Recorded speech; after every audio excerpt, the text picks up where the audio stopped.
बिस्मिल्लाहिर्रहमानिर्रहीम। Dear students, अस्सलाम वालेकुम। आज की हमारी वीडियो इनकम्प्लीट रिकॉर्ड्स और सिंगल एंट्री सिस्टम के हवाले से है। ये आइकम 2 का फर्स्ट चैप्टर है। तो चलें हम इस टॉपिक को स्टार्ट करते हैं। जैसे कि आपने फर्स्ट ईयर में डबल एंट्री सिस्टम जो है उसको पढ़ा है, उसमें ज़्यादातर चैप्टर जो हैं वो डबल एंट्री सिस्टम के हवाले से थे। डबल एंट्री सिस्टम क्या होता है कि ऐसा सिस्टम है जिसमें किसी भी ट्रांजैक्शन के बोथ एस्पेक्ट जो हैं वो रिकॉर्ड किए जाते हैं। एक डेबिट होता है और एक क्रेडिट होता है। लेकिन आज का हमारा टॉपिक सिंगल एंट्री सिस्टम के हवाले से है कि ऐसे बिजनेस जो कि डबल एंट्री सिस्टम के रिकॉर्ड की जो कॉस्ट है उसको बेयर नहीं कर सकते, तो उन बिजनेसेस के हम प्रॉफिट कैसे फाइंड आउट करेंगे। जैसे एक शॉपकीपर है, तो शॉपकीपर का अगर हमने प्रॉफिट निकालना है तो प्रॉफिट निकालने के लिए हमें उसके लिए ट्रायल बैलेंस चाहिए होता है। तो अब ट्रायल बैलेंस तो वो नहीं बना सकता, उसके लिए तो उसे एक अकाउंटेंट जो है वो रखना पड़ेगा।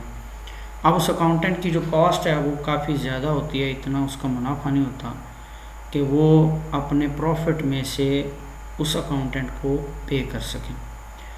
तो इसलिए ये जो चैप्टर है ये हमें इस हवाले से गाइड करेगा कि इस जो स्मॉल शॉपकीपर है या स्मॉल बिजनेस है जो डबल एंट्री सिस्टम को फॉलो नहीं करता, तो उसका प्रॉफिट कैसे फाइंड आउट करते हैं।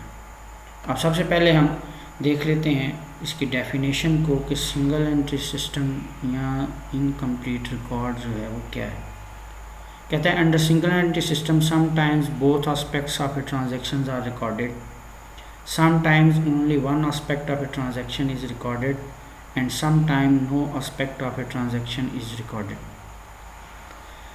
आप इसमें देखें कि कोई भी दुकानदार है तो वो कुछ ट्रांजैक्शन ऐसी करेगा जिसमें वो दोनों एस्पेक्ट को ही रिकॉर्ड कर लेगा। बाज़ ऐसी ट्रांजैक्शन होंगी जिनमें वो एक एस्पेक्ट को रिकॉर्ड करेगा और बाज़ ऐसी ट्रांजैक्शन होंगी जिसमें कोई भी एस्पेक्ट ऑफ ट्रांजैक्शन रिकॉर्ड नहीं हो। मैं इसकी एग्जांपल देता हूँ कि अगर डेप्रिसिएशन हुई है किसी एसेट की जो उसका बिजनेस है, तो उसमें वो कोई भी aspect of a transaction record नहीं कर रहा होता, उसकी रिकॉर्डिंग कहीं भी नहीं होती। इसी तरीके से अगर वो कैश सेल कर रहा है तो कैश सेल करेगा तो फिर वो one aspect of a transaction record करता है, यानी कैश का हिसाब रखा होता है। सेल को कहीं भी कोई दुकानदार जो स्मॉल बिजनेस वाला है वो रिकॉर्ड नहीं कर रहा था।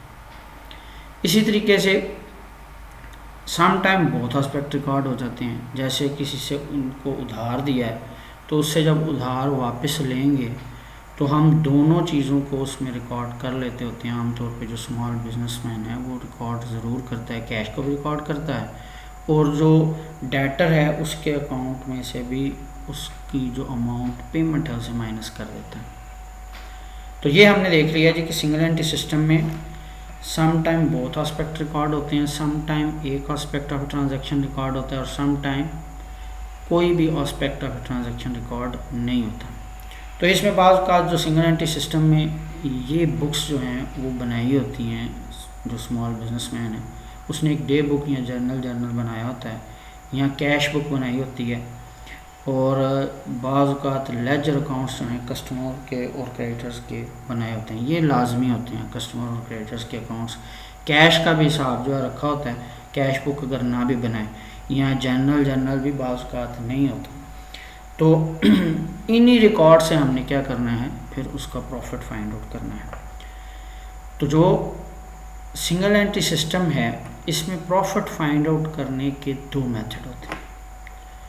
एक होता है इंक्रीज नेटवर्थ मेथड और एक होता है conversion method. Increase net worth method वहाँ पे यूज़ होता है जहाँ पे आपका बहुत ही शॉर्ट अकाउंट्स आपके हों, डिटेल आपको जो मालूमात है अकाउंट्स की वो बहुत कम मिले, जैसे ये आम दुकानदार होता है, और जहाँ पे आपको किसी हद तक अकाउंट्स ऐसे मिल जाएं जिससे आप उसे डबल एंट्री में कन्वर्ट कर सकें, तो अगर इससे हम प्रॉफिट फाइंड आउट करेंगे तो ये कन्वर्जन मेथड कहलाएगा। जो हमारा टॉपिक आज का है वो है increase net worth method. Increase net worth method क्या होता है?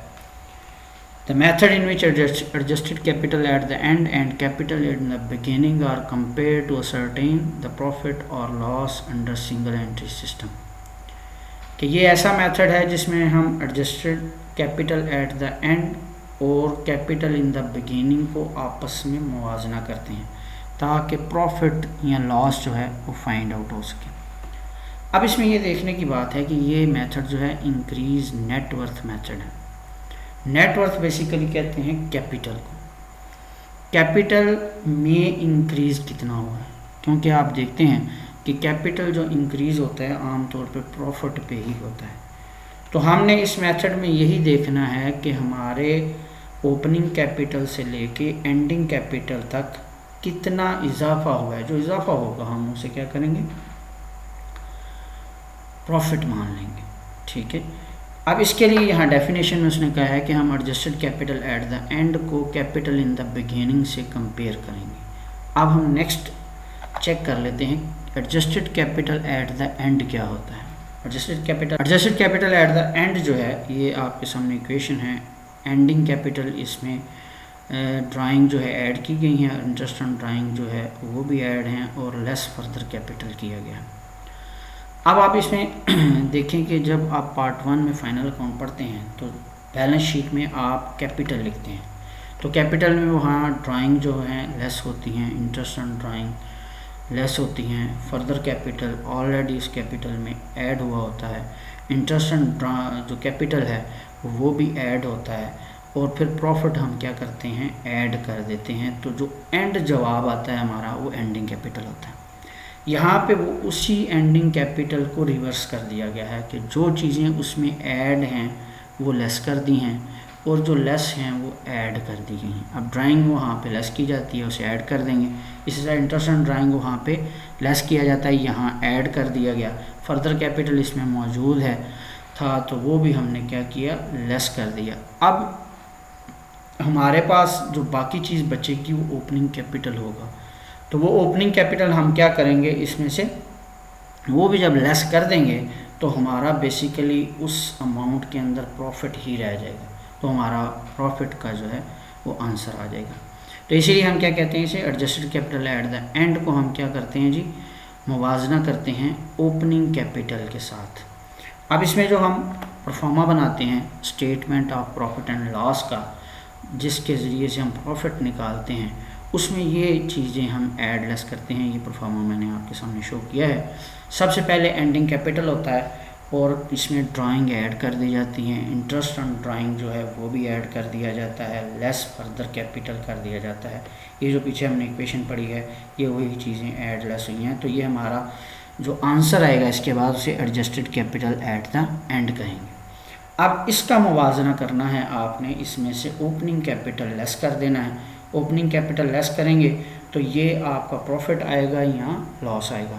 अगर adjusted capital at the and की अमाउंट जो है वो बड़ी है और ओपनिंग कैपिटल की अमाउंट छोटी है तो फिर हमारा क्या आएगा, ये प्रॉफिट आएगा। अगर ओपनिंग कैपिटल जो है वो ज़्यादा हो और adjusted capital at the and जो है वो उसकी अमाउंट छोटी हो तो जो डिफरेंस आएगा वो हमारा लॉस होगा।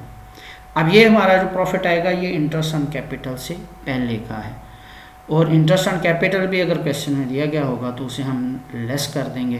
लेस करने के बाद हमारा प्रॉफिट या loss made during the year आएगा। अब इस शीट में जो मैंने सामने 2 स्टार लगाए हुए हैं, एक एंडिंग कैपिटल पे और एक ओपनिंग कैपिटल पे, तो आप ये याद रखिएगा एंडिंग कैपिटल और ओपनिंग कैपिटल के बगैर हम क्वेश्चन को हल नहीं कर सकते, यानी प्रॉफिट को फाइंड आउट नहीं कर सकते। तो क्वेश्चन में एंडिंग कैपिटल और ओपनिंग कैपिटल दिया होना ज़रूरी है। अगर क्वेश्चन में ओपनिंग और एंडिंग कैपिटल दिया हुआ है तो बाकी अगर कोई चीज़ मौजूद है तो ठीक नहीं है तो आपको उसकी ज़रूरत नहीं होगी, आप उसके बगैर भी प्रॉफिट फाइंड आउट कर लेंगे। मिसाल के तौर पर अगर ड्राइंग जो है बिजनेसमैन ने कोई ड्राइंग नहीं की है, इंटरेस्ट ऑन ड्राइंग कोई नहीं, कोई फर्दर कैपिटल भी नहीं लगाया, तो फिर आप क्या करेंगे, एंडिंग कैपिटल को लेंगे और ओपनिंग कैपिटल में से माइनस कर देंगे, तो जो आंसर आएगा वही आपका प्रॉफिट और लॉस होगा। लेकिन एक बात याद रखें, अगर क्वेश्चन में एंडिंग कैपिटल और ओपनिंग कैपिटल नहीं है तो क्वेश्चन हल नहीं हो पाएगा। अब बाद का क्वेश्चन में होता ये है कि वो ओपनिंग और एंडिंग कैपिटल दोनों की अमाउंट आपको दे देता है। अगर वो दे दे फिर तो बड़े इजीली आप इसको क्या कर सकते हैं, प्रॉफिट को फाइंड आउट कर सकते हैं। लेकिन अगर उसने ओपनिंग एसेट्स और लाइबिलिटीज़ देगा और एंडिंग एसेट्स और लाइबिलिटीज़ देगा, और इसके ज़रिए आप क्या करेंगे, स्टेटमेंट ऑफ अफेयर बनाएंगे, और स्टेटमेंट ऑफ अफेयर बना के आप ओपनिंग और एंडिंग कैपिटल निकालेंगे। अब स्टेटमेंट ऑफ अफेयर क्या होती है, statement of affair just like balance sheet होती है, जिसमें हम लेफ़्ट साइड पे एसेट्स लिखते हैं और राइट साइड पे लाइबिलिटीज़ लिखते हैं। फिर इन दोनों का डिफरेंस ले लेते हैं और जो आंसर आता है वो हमारा नेटवर्थ होता है, उससे हम कैपिटल कहेंगे। अगर वो को एंडिंग और ओपनिंग कैपिटल ना दिया हो तो फिर होता ये है कि आपको वो ओपनिंग एसेट और लाइबिलिटी से बनाएंगे या स्टेटमेंट ऑफ अफेयर, तो फिर ओपनिंग कैपिटल होगा। अगर एंडिंग एसेट्स के साथ आपने और एंडिंग लाइबिलिटीज़ के साथ ये स्टेटमेंट ऑफ अफेयर बनाई है तो ये एंडिंग कैपिटल कहलाए। तो चलें हम इस चैप्टर का फर्स्ट क्वेश्चन जो है वो स्टार्ट करते हैं। ये फर्स्ट क्वेश्चन की मैं स्टेटमेंट रीड करता हूँ। A trader keeps his books by single entry method. His position on 31st December 2015 was as follows. Cash at bank rupees 3000 है, stock 20,000 है, debtor rupees 30,000 है, machinery rupees 50,000 है, and creditors rupees 23,000 है. His position on 31st December 2016 was as follows. Cash at bank rupees 4,000 है, stock rupees 25,000 है, debtor rupees 45,000 है, machinery rupees 45,000 है, and creditor rupees 25,000 है. During the year, the trader introduced rupees 10,000 as further capital in business and withdrew rupees 300 per month. From the above, you are required to ascertain the profit or loss made by the trader for the year ended 31st December 2016. अब इस first question में हमने देखा कि इसने opening capital भी question में नहीं दिया हुआ और एंडिंग कैपिटल भी क्वेश्चन में नहीं दिया, लेकिन इसने 31 दिसंबर 2015 के जो एसेट्स और लाइबिलिटीज़ हैं स्टेट तक वो बताए हैं, और 31 दिसंबर 2016 के जो एसेट और लाइबिलिटीज़ हैं वो दिए हुए हैं। तो इससे हम क्या करेंगे, ओपनिंग और कैपिटल और एंडिंग कैपिटल जो है वो फाइंड आउट करेंगे। अब हमें कैसे पता चलेगा जी कि इसमें ओपनिंग कैपिटल कौन से एसेट से और लाइबिलिटी से फाइंड आउट करना है और एंडिंग कैपिटल कौन से एसेट और लाइबिलिटी से फाइंड आउट करना है। तो आपने दोनों डेट्स को देख लेना है। जो डेट पहली हो वो आपकी क्या है, वो ओपनिंग एसेट और लाइबिलिटीज़ हैं, उन्हीं से ही आपका ओपनिंग कैपिटल और ending opening capital find out होगा। और जो डेट बाद की हो उसको आपने देख लेना है, वो आमतौर पे क्या है, एंडिंग कैपिटल निकालने के हवाले से होता है। इसमें अब 31 दिसंबर 2015 के एसेट एंड लाइबिलिटीज़ हैं, ये दरअसल 1 जनवरी 2016 तक के हैं, यानी ओपनिंग कैपिटल फाइंड आउट करने के लिए हम क्या करेंगे, इसे स्टेटमेंट ऑफ अफेयर बनाएंगे। और इसी तरीके से जो 31 दिसंबर 2016 के एसेट एंड लाइबिलिटीज़ हैं ये हम एंडिंग स्टेटमेंट ऑफ अफेयर इससे बनाएंगे और इससे एंडिंग कैपिटल फाइंड आउट होगा। इसके बाद उसने बताया जी कि फर्दर कैपिटल जो है वो इंट्रोड्यूस हुआ है। तो फर्दर कैपिटल हम स्टेटमेंट ऑफ प्रॉफिट और लॉस जो है उसमें उसको लेस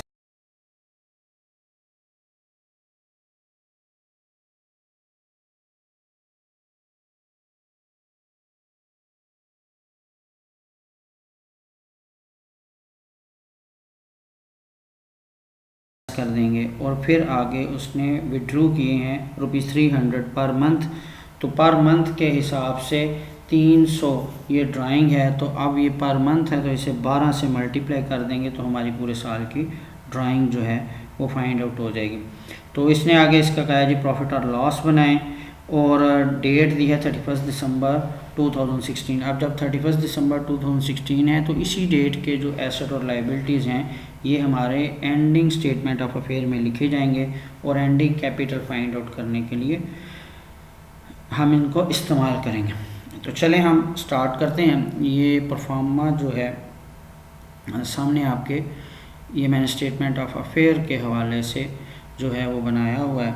तो इसमें सबसे पहले आपने जो इसका नेम है बिज़नेस का वो लिखना है। यहाँ पे ट्रेडर लिखा हुआ है तो हमने यहाँ ट्रेडर जो है वो लिख दिया है। इसके बाद आपने स्टेटमेंट ऑफ अफेयर जो है वो लिखना है।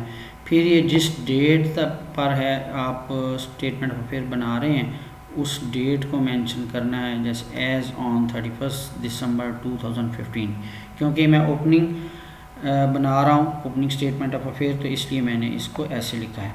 फिर आपने यहाँ पे जो लेफ़्ट साइड है उस पे आपने एसेट्स लिखने हैं, और जो लाइबिलिटी और दूसरी साइड है इसमें लाइबिलिटीज़ एंड कैपिटल जो है वो लिखना है। यहाँ पे आपने जो रुपीज़ हैं वो लिख देना है, और उसी तरह से इस साइड पे भी रुपीज़ कॉलम में लिख देना है। अब जितने भी आपके एसेट हैं वो आपने सबसे पहले एसेट साइड पे लिख देने हैं।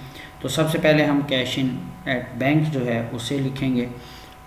उसके बाद जो है हमारा स्टॉक है, स्टॉक लिखेंगे। फिर उसके बाद सन्ड्री डेटर्स को लिखेंगे। फिर उसके बाद मशीनरी को लिखेंगे, और ये हमारे एसेट जो हैं वो 4 लिख दिए गए हैं। और इसके बाद इनकी अमाउंट्स जो हैं मैं सामने लिख देता हूँ। इसके बाद आपने लाइबिलिटीज़ एंड कैपिटल साइड पे आ जाना है। तो इसमें जितनी भी लाइबिलिटीज़ हैं वो आपने लिखनी है। तो यहाँ पे आपकी एक ही लाइबिलिटी है उसे लिखेंगे। फिर आपने करना ये है कि इसको बैलेंस कर लेना है। इसका लगाएंगे पहले एसेट साइड का टोटल, तो टोटल जो है हमारा 1,03,000 आ गया। अब आपने क्या करना है, उसमें से जो लाइबिलिटीज़ हैं वो आपने माइनस कर देनी है, वो 23,000 हैं। जब हम माइनस करेंगे तो वो हमारा जो आंसर आएगा उसे कैपिटल लिखेंगे, और इस कैपिटल के नीचे आपने एक जो वर्ड है वो लिखना है, वो है बैलेंसिंग फिगर। यानी ये हमने कहीं से लिखा नहीं है, बल्कि एसेट में से लाइबिलिटीज़ माइनस की हैं, तो इस माइनस करने के बाद ये हमारा आंसर जो है वो आया है 80,000। इसलिए हम इसको क्या लिखेंगे, बैलेंसिंग फिगर के तौर पे लिखेंगे। और यहाँ पे भी आप इसका टोटल जो है वो मेंशन कर देंगे। अब इसमें हमने 1,03,000 में से 23,000 माइनस किया है, तो ये हमारा जो बैलेंसिंग फिगर है कैपिटल की 80,000 आ गई। इसी तरीके से आप क्लोजिंग स्टेटमेंट ऑफ अफेयर भी उसी तरीके से बनाएंगे। स्टेटमेंट ऑफ अफेयर और डेट लिखेंगे, फिर एसेट लाइबिलिटीज़ और कैपिटल मेंशन करेंगे, और उसके बाद जो है आपने जितने भी एसेट्स हैं वो आपने लिख देने हैं, और उनकी अमाउंट्स भी आगे लिख देनी है। फिर लाइबिलिटी साइड पे जो लाइबिलिटीज़ हैं क्लोजिंग वो हम लिख देंगे, और यहाँ पे भी हम बैलेंसिंग फिगर के तौर पे अमाउंट मेंशन कर देंगे। अब मैंने यहाँ पे जितने भी एसेट्स थे उन एसेट्स को लिख दिया है, और लाइबिलिटी साइड्स पे एक ही लाइबिलिटी थी तो उस लाइबिलिटी को टोटल एसेट 1,19,000 में से माइनस किया है। सन्ड्री क्रेडिटर ये 25,000 हैं, तो ये हमारा बैलेंसिंग फिगर 94,000 जो है वो आ गया है। अब ये हमारा एंडिंग कैपिटल है। ये हमें कैसे पता चलेगा, जो एंड डेट पे आपका कैपिटल निकल रहा है वो एंडिंग कैपिटल है, और जो साल के शुरू का है या पिछले साल का एंड का जो बनता है वो आपका ओपनिंग कैपिटल होता है। अब ये दोनों चीज़ें जो हैं जब हम फाइंड आउट कर लें तो फिर हम अपनी प्रॉफिट एंड लॉस स्टेटमेंट जो है उसे बनाएंगे। अब एक बात याद रखिएगा, जब भी आप क्वेश्चन करें तो आपके पास ओपनिंग और एंडिंग कैपिटल ज़रूर होना चाहिए। अगर ओपनिंग और एंडिंग कैपिटल आपके पास मौजूद है तो इसमें स्टेटमेंट ऑफ अफेयर आपको बनाने की ज़रूरत नहीं है। आप स्ट्रेट जो है प्रॉफिट एंड और लॉस स्टेटमेंट जो है वो बना सकते हैं। अब यहाँ पे हम इस जैसे स्टेटमेंट ऑफ अफेयर में किया था, सबसे पहले ऊपर बिजनेस नेम लिखेंगे, फिर हम क्या बना रहे हैं वो प्रॉफिट और लॉस स्टेटमेंट ऑफ प्रॉफिट और लॉस है वो लिखेंगे। फिर ये जिस साल के लिए बन रही है उसको मेंशन करेंगे, for the year ended on 31 दिसंबर 2016। और यहाँ पे आप जो कॉलम है उसमें रुपीज़ लिख देंगे। सबसे पहले हम क्वेश्चन में एंडिंग कैपिटल को लिखेंगे। एंडिंग कैपिटल हमने फाइंड आउट किया है वो 94,000 है, वो लिख दिया। अब इसके बाद हम ड्राइंग लिखेंगे। ड्राइंग जो है वो हमारी ऐड करेंगे हम, और ड्राइंग जो है हमारी एक माह की 300 है, तो हमने 12 से इसको मल्टीप्लाई किया, तो 12 से मल्टीप्लाई करने से ये 3600 हमारी ड्राइंग आ गई है। तो आपने 3600 जो है वो ड्राइंग ऐड कर देनी है। इसके बाद जो आंसर आएगा उसे हम लिख देंगे। इसके बाद हमारे पास फर्दर कैपिटल, अगर इंटरेस्ट ऑन ड्राइंग जैसे कि हमने पहले परफॉर्मा देखा, इंटरेस्ट ऑन ड्राइंग हो तो आपने उसको भी ऐड करना है, लेकिन इस क्वेश्चन में इंटरेस्ट ऑन ड्राइंग नहीं है बल्कि फ़र्दर कैपिटल दिया हुआ है, तो हम फ़र्दर कैपिटल जो है उसे लेस कर देंगे। तो फ़र्दर कैपिटल यहाँ पे लेस हो जाएगा, वो है हमारा क्वेश्चन में दिया हुआ 10,000। तो 10,000 लेस किया तो ये आपका जो आंसर आएगा ये adjusted capital at the and है, क्योंकि इंक्रीज नेटवर्थ मेथड की जो डेफिनेशन है उसमें हमने देखा है कि उसमें कहा गया है जी कि adjusted capital at the end और बिगिनिंग कैपिटल को हम क्या करते हैं आपस में कंपेयर करते हैं। तो कंपेयर करने के बाद जो आंसर आता है उसे प्रॉफिट और लॉस कहते हैं। अब यहाँ पे हम फिर ओपनिंग कैपिटल जो है उसे लेस करेंगे, कंपेयर करेंगे इसे। अब ये 80,000 है तो हमारा 87,600, इसमें से लेस किया 80,000 तो ये हमारा आंसर आ गया 7,600, और यही हमारा net profit made during the year है। और इसमें अब यहाँ पे 80,000 है, ऊपर 87,600 है। 87,600 बड़ी अमाउंट है, 80,000 जो है वो स्मॉलर अमाउंट है, तो यहाँ पे इसलिए हमारा ये प्रॉफिट आ गया। अगर यहाँ पे ये अमाउंट ज़्यादा होती जो एडजस्टेड कैपिटल एंड से है, हम अगर फ़र्ज़ कर लें कि ये हमारी 70,000 जो है 87,600 की जगह 70,000 होता और ये 80,000 होता तो ये हमारा नेट लॉस होना था, नेट प्रॉफिट नहीं था। इसके बाद हम सेकंड क्वेश्चन को देखते हैं। सेकंड क्वेश्चन जो है वो पहले क्वेश्चन से आसान है। इसमें उसने ऑलरेडी आपको जो ओपनिंग कैपिटल है और एंडिंग कैपिटल दिया हुआ है, तो इसको हम पहले रीड कर लेते हैं। Hubaib keeps his books by single entry system. His capital on 30th June 2016 was ₹38,000। His capital on 1st July 2015 was ₹20,000। अब इसमें आप देखेंगे कि 30th जून 2016 ये बाद की डेट है, तो ये हमारा एंडिंग कैपिटल है, और जो 1 जुलाई 2015 का कैपिटल है ये साल के शुरू का है, तो ये ओपनिंग कैपिटल हमारा कहलाएगा। He withdrew for his household purposes ₹600 per month. इसने अब अपने ज़ाती इस्तेमाल के लिए, घर के इस्तेमाल के लिए 600 रुपया विड्रॉ किया है। ये ड्राइंग है और पर मंथ के हिसाब से है, तो इसे जो फर्स्ट क्वेश्चन की तरह हम क्या करेंगे 12 से मल्टीप्लाई कर देंगे। इसके बाद ये कहता है he sold his investment worth ₹4,000 at 3% premium and brought that money into the business. अब यहाँ पे इसने अपनी ज़ाती इन्वेस्टमेंट बेची है, तो उसके बेचने से हमारा कोई ताल्लुक़ नहीं है, लेकिन जब इसने इसको बिज़नेस में लगा दिया है तो इसने, इसका मतलब है कैपिटल बिज़नेस में लगाया है, तो ये हमारा फ़र्दर कैपिटल कहलाएगा।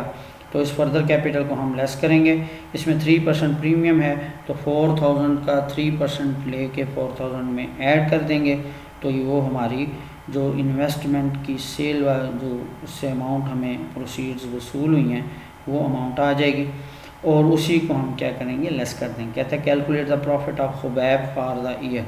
ये हुबैब का प्रॉफिट जो है वो फाइंड आउट करना है, तो उसमें तरीकाकार वही है। सबसे पहले हम बिज़नेस नेम लिखेंगे, फिर हम देखेंगे जी स्टेटमेंट ऑफ प्रॉफिट और लॉस है जी, देन ये जिस साल के लिए है वो साल लिखेंगे, और उसके बाद आपने यहाँ रुपीज़, और सबसे पहले एंडिंग कैपिटल हम लिखेंगे। अब एंडिंग कैपिटल हमने लिख दिया जी, ये हमारा बन गया 38,000।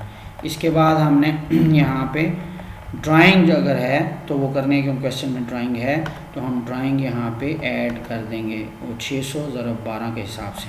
अब आपका जो आंसर इसके बाद आएगा, इसमें से अब आपने क्या करना है फर्दर कैपिटल जो है वो लेस करना है। तो क्वेश्चन में उसने एडिशनल कैपिटल दिया हुआ है, तो हमने 4,000 इंटू 1.03 कर दिया है, तो ये 3% इसमें ऐड हो गया, तो उसकी अमाउंट हमारी जो है वो बनती है 4120। अब 4120 के बाद जो हमारा आंसर आएगा उसे adjusted capital at the and बोलेंगे। तो उसमें हमने क्या करना है जी, इसमें ओपनिंग कैपिटल अब लेस कर देंगे, जैसे पिछले क्वेश्चन में हमने देखा ओपनिंग कैपिटल उसने क्वेश्चन में दिया हुआ है वो 20,000 है। अब ये लेस करेंगे तो हमारा प्रॉफिट आ जाएगा 21,080। ये हमारा नेट प्रॉफिट जो है मेड ड्यूरिंग द ईयर आ गया। अब इसमें आप एडिशनल कैपिटल जो है उसका एक तरीकाकार ये भी है, जो आपने 4000 मल्टीप्लाई बाई 1.03 मैंने लिखा है, आप 4000 रखें ऊपर, उसके बाद उसका 3% लें तो वो आंसर 120 आएगा। वो 120 जमा करें तो ये 4120 ही आपका बनेगा। तो उस तरीके से भी आप ये अमाउंट फाइंड आउट करके लिख सकते हैं।